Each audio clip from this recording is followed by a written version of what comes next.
One of my students had studied super hard. He memorized over 1,000 kanji, passed JLPT N2, and felt pretty confident. But when he started working at a Japanese company, he couldn't even write a simple email. And that's when I told him, look man, kanji by itself isn't what makes you fluent.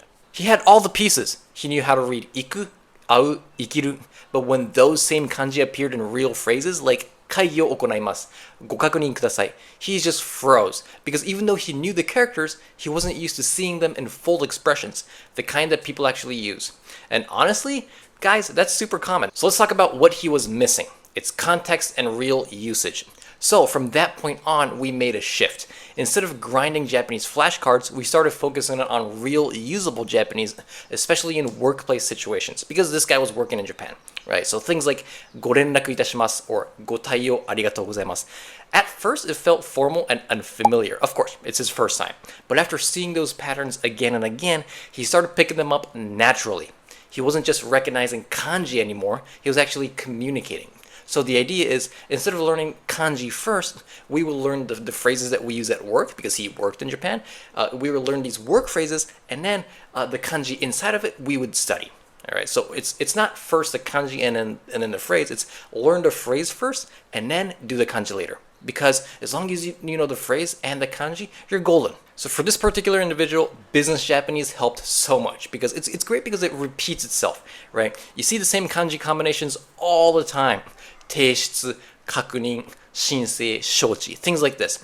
It's structured, it's polite, and it's used constantly. Guys, business Japanese is easier than learning day-to-day Japanese because, for example, like when it comes to kanji, when you're gonna submit something, you can say submit an email, you can say it on phone calls.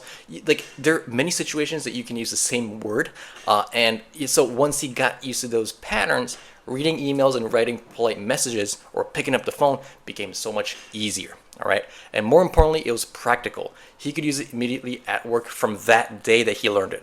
Right. So what I'm trying to say here, my message that I'm trying to convey here is that before learning the kanji first, learn the phrase and then learn the kanji. Right. I'm trying to say that all the words that you use on phone calls, in emails, verbal communication, there's always a phrase, and then later, if there's kanji in there, you want to learn kanji. So it's always the phrase first. Let's talk about what most learners get wrong. Here's the thing. Most people think memorizing more kanji equals getting more fluent.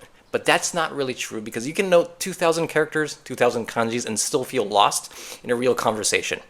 Fluency comes from using language in real life situations. I like to call this situation-based training over and over again. All right? Again, real life situations over and over again. You got to repeat it.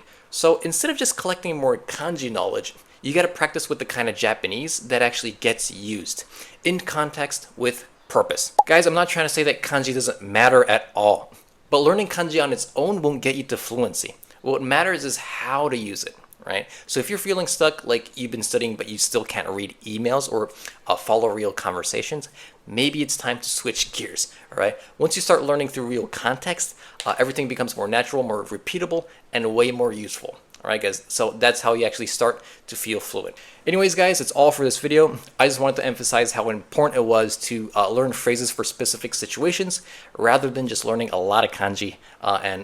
Because learning a lot of kanji, 1,000 kanji, is not going to make you fluent. But anyways, guys, if you're working in Japan, I hope this video helps you, and I'll talk to you in our next one. Bye-bye.